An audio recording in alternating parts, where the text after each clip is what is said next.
మీ personal interviews మరియు వ్యాపార ప్రకటనల కొరకు ఈ నెంబర్ని సంప్రదించండి. అంటే చాలా మంది కామెంట్స్ కూడా పెడుతుండొచ్చు. చూడ్డానికి అంటే మనకి ఇక్కడ బాడీ కనిపిస్తుంది, బాడీ అంతా కనిపిస్తుంది కాబట్టి అరే లుక్ బాగానే ఉంది కదా, ఫేస్ కూడా బాగానే ఉండొచ్చు. బాగా లేని వాళ్ళు మొత్తం కవర్ చేసుకుంటారు. సో బాగానే ఉన్నాడుగా ఎందుకు కవర్ చేస్తున్నారు అనేసి ఒక క్వశ్చన్ ఉంటుంది. అదే క్యూరియాసిటీ. ఆ క్యూరియాసిటీని బిల్డ్ చేయడమే నా పని. That is my whole thing. Okay. ఇప్పుడు ఎవరు మాస్క్ వెనక అనే కాన్సెప్ట్ మీదనే I'm running so many things. Like I will be developing this into A brand where I will be selling all my services, products ఇవన్నీ. Okay. So అదే నా hook, unique selling point అని ఉంటుంది అనమాట. So USP అని అంటారు దాన్ని, unique selling point. This is my unique selling point. ఒకరికొక యూనిక్ సెల్లింగ్ పాయింట్ ఉంటుంది, నాకు ఇదొక యూనిక్ సెల్లింగ్ పాయింట్. ఓకే. ఇప్పుడు బర్నింగ్ టాపిక్ ఒకటి ఉంది కదా, రేప్ కేసెస్. సో వాటి మీద మీరు ఏమైనా మాట్లాడతారా? ఆల్రెడీ మెడికల్ కాలేజ్ లో జరిగింది కదా. యా, ఈ పాయింట్ చాలా ఇంపార్టెంట్ అన్న పాయింట్. మీరు అడుగుతారని ఎక్స్పెక్ట్ చేయలేదు. బట్ ఈ పాయింట్ ఏంటంటే ఇక్కడ ఏంటంటే మనకు ఆర్జికర్ మెడికల్ కాలేజ్లో జరిగింది ఎంతమందికి తెలుసో తెలీదో నాకు తెలీదు. బట్ అది చాలా మందికి ఎలా తెలిసిందనంటే బికాస్ ఒక వైట్ కాలర్ జాబ్ హోల్డర్ అంటే డాక్టర్, అది కూడా లేడీ, ఏమైందనంటే తనకు ఒక తెలియని పద్మవ్యూహంలో ఇరుక్కుపోయింది. సో అక్కడ జరుగుతుంది ఏంటంటే ఒక డ్రగ్ ర్యాకెట్ జరుగుతున్న కాలేజీలో తను వెళ్ళి జాయిన్ అవ్వడము. ఆ జాయిన్ అయిన తర్వాత తను దాంట్లో తనకు తెలియకుండానే ఇన్వాల్వ్ అవ్వడము. తను రియలైజ్ అయ్యి వద్దు ఇవన్నీ మంచిది కాదు, ఇలా చేస్తే తప్పు అని చెప్పడము. వాళ్ళు దానికి ఒప్పుకోకపోవడము. ఆ తర్వాత ఈ అమ్మాయి బెదిరించి ఇలానే చేస్తే నేను కంప్లైంట్ ఇస్తానంటే దాంట్లో ప్రిన్సిపల్ కూడా ఇన్వాల్వ్ అయ్యి ఈ అమ్మాయి ఎప్పుడున్నా కూడా మన బిజినెస్లు కానీ లేకుంటే మనం చేస్తున్న దందాకంతా కూడా ఈ అమ్మాయి ఎప్పటికైనా కూడా ఇబ్బంది చేస్తుంది అని చెప్పి చంపాలనుకున్నారు. సో చంపిన దాన్ని రేప్గా చిత్రీకరిస్తే ఎవరు పట్టించుకోవాలనుకున్నారు. కానీ అక్కడ అమ్మాయి, రేప్ చేయబడిన అమ్మాయి white collar job holder, doctor కాబట్టి ఇది నేషన్ వైడ్ చాలా బర్నింగ్ ఇష్యూ అయింది. సో ఇప్పుడు దీని గురించి మాట్లాడుతున్నాం కాబట్టి నేను చెప్పేది ఏంటంటే ఇప్పుడు చాలామంది ఈ రేప్ అంటేనే ఏమనుకుంటారంటే విచక్షణ రహితంగా లేకపోతే ఒకడు ఎడ్యుకేటెడ్ కాని వాడు చేసేది అనుకుంటారు. కాదు, ఎడ్యుకేటెడ్, ఆ తర్వాత బాగా చదువుకున్న వాళ్ళు, తర్వాత మంచి వెల్ పొజిషన్లో ఉన్న వాళ్ళే ఇలాంటి దాంట్లకు ఎక్కువగా అవుతారు. ఇప్పుడు దీని విషయంలో మనం పోవాలంటే చాలా ముందుకు వెళ్ళాలి. అంటే ఇప్పుడు ఈ కౌమార దశ అంటారు చూడండి, అంటే టీనేజ్. ఈ టీనేజ్లో అసలు మా పిల్లలు ఏమి చూస్తున్నారు, అసలు ఫోన్స్ ఇచ్చేస్తున్నారు, వాళ్ళు ఏ కైండ్ ఆఫ్ వీడియోస్ చూస్తున్నారు అసలు సోషల్ మీడియాలో కానీ, అసలు వాళ్ళని అంటే ఏమాత్రం వీళ్ళు వాచ్అవుట్ చేస్తున్నారు పేరెంట్స్. ఇక్కడ నుంచి తీసుకొని వస్తే తప్ప మనం రేప్ అనే ఈ కాన్సెప్ట్ మనము అంత తొందరగా ఇండియాలో స్టాప్ చేయలేము.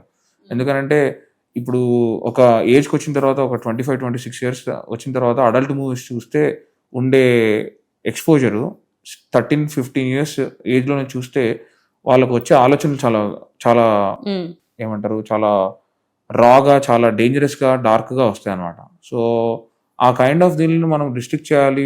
ఈ రేప్ అనే కాన్సెప్ట్ని మనం రిస్ట్రిక్ట్ చేసి తక్కువ చేయాలనంటే చిన్నప్పుడు, అంటే టీనేజ్లో పిల్లలు ఏం చేస్తున్నారు అనే దగ్గర నుంచి కూడా మనం చాలా జాగ్రత్తగా వాచ్అవుట్ చేస్తే బెటర్ అనేది నా ఉద్దేశము. ఇంకోటి, ఈ రేప్ చేసిన వాళ్ళని మనం ఎక్కువసేపు జస్టిస్ కోసము లేకపోతే ఏం జరిగిందో అనే ఈ ఇన్వెస్టిగేషన్ కోసం మనం వాళ్ళని అలా అంటే ఎక్స్టెండ్ చేస్తూ పోతే వాళ్ళని ఏం చేయకుండా నెక్స్ట్ టైం ఎవడైనా కూడా రేప్ చేయడానికి భయపడ్డు. ఇప్పుడు అదే ప్రతిసారి జరుగుతుంది.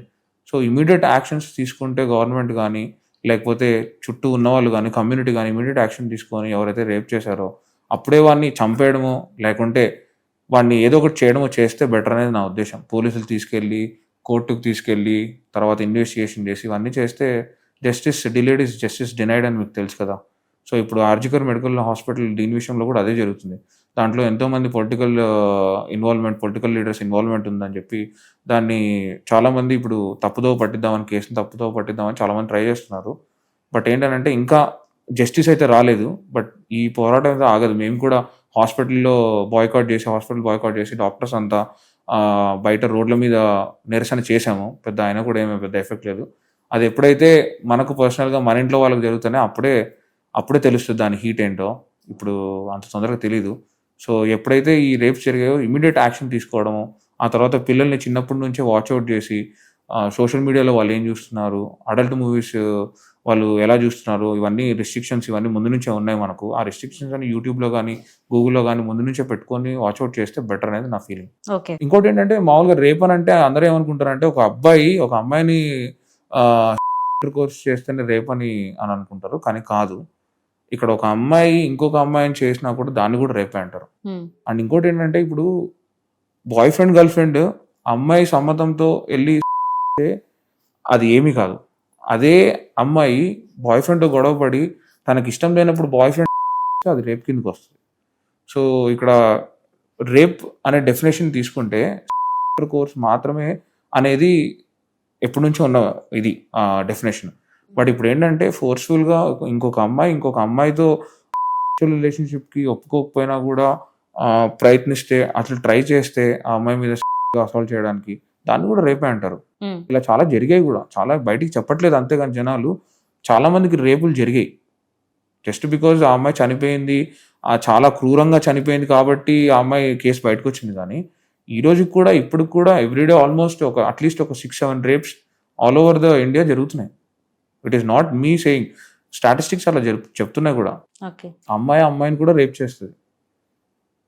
ఎస్, ఇవన్నీ జరుగుతున్నాయి.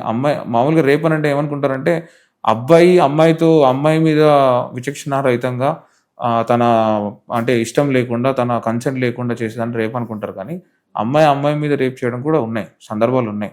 ఎక్కడో కాదు, ఫారిన్ కంట్రీస్ లో కాదు, మన ఇండియాలో పల్లెటూరుల్లో కూడా ఉన్నాయి.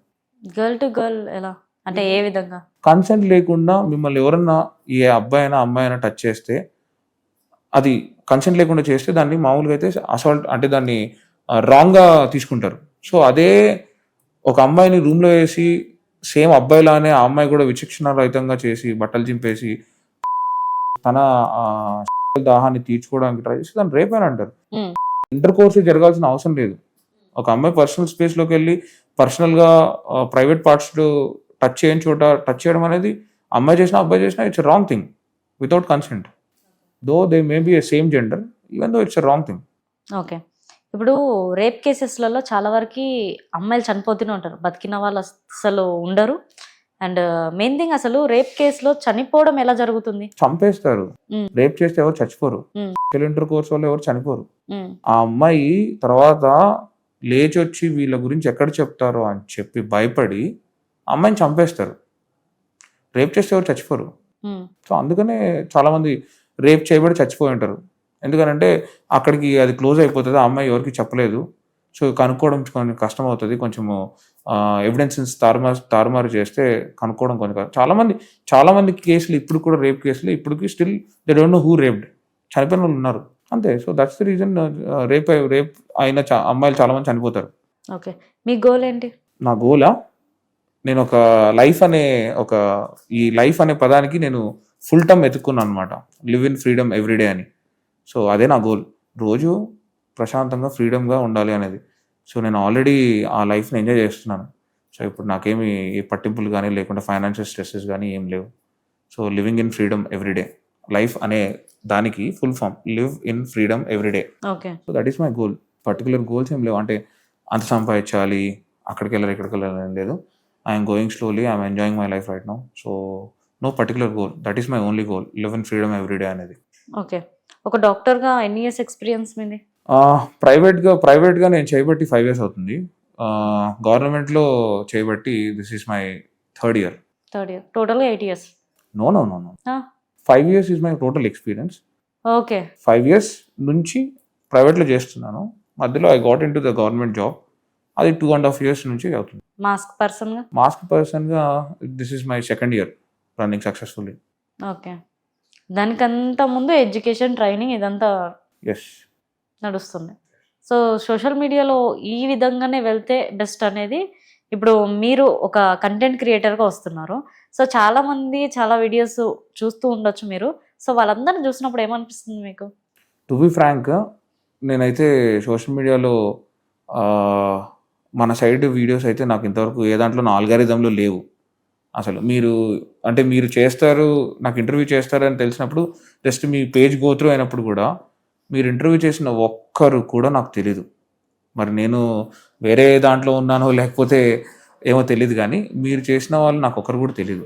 ఓకే, సో మీరు అన్నట్టు అనుకుంటే నా ఫీడ్ అంతా ఎలా ఉంటుంది అంటే నా ఫ్రెండ్స్ ఉన్న ప్రొఫైల్స్ ఉంటాయి అండ్ ఏమైనా మోటివేషన్ రిలేటెడ్ ఈ ప్రొఫైల్స్ ఉంటాయి. సో మీరు ఒక కేటగిరీలో ఉన్నారు కాబట్టి వాళ్ళకి సంబంధించిందే చూస్తారు. అల్గారిథం ఎలా నడిపిస్తే అలా మనం అల్గారిథంని నడిపిస్తాం కదా ఫస్ట్ మనం చూసేదాన్ని బట్టే ఆల్గరిథం చేంజ్ అవుతుంది కదా. సో నా సర్చ్ హిస్టరీ అంతా మోటివేషనల్ లేకుంటే ఎడ్యుకేషనల్, ఇన్ఫోటైన్మెంట్, డాక్టర్ రిలేటెడ్ దీని సర్చ్ హిస్టరీ ఉంటుంది. సో అల్గారిథం దానికి అలవాటు పడిపోయి ఇప్పుడు ప్రస్తుతానికి అంతా ఆ కైండ్ ఆఫ్ ఇదే చూపిస్తా ఉంది నాకు. మీరు చేసిన ఇంటర్వ్యూలు చేసిన ఒక్కరు కూడా నాకు తెలియదు.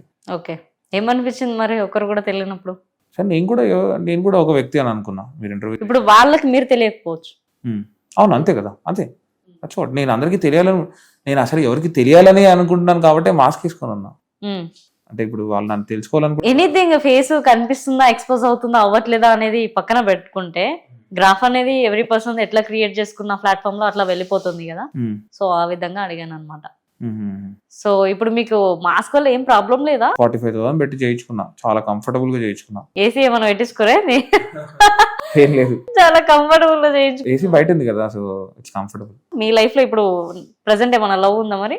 లేదు, ప్రస్తుతానికి కెరియర్ ఓరియంటెడ్ ఉన్నాను ప్రస్తుతానికి. సో లవ్ అంటే ఏం లేదు, ఒక అమ్మాయి అంటే ఇష్టం. బట్ ఎప్పుడు అంటే అది ముందుకు జరుగుతుందా లేదా అనేది నేను ఎప్పుడు అనుకోలేదు. Let's see what happens. Okay, breakup ఎందుకైంది? 100 కారణాలు ఉన్నాయి, ఒక కారణం కాదు. ఒక కారణంతో బ్రేకప్ అవుతారో నాకు తెలియదు. కొన్ని 100 కారణాలు ఉన్నాయి.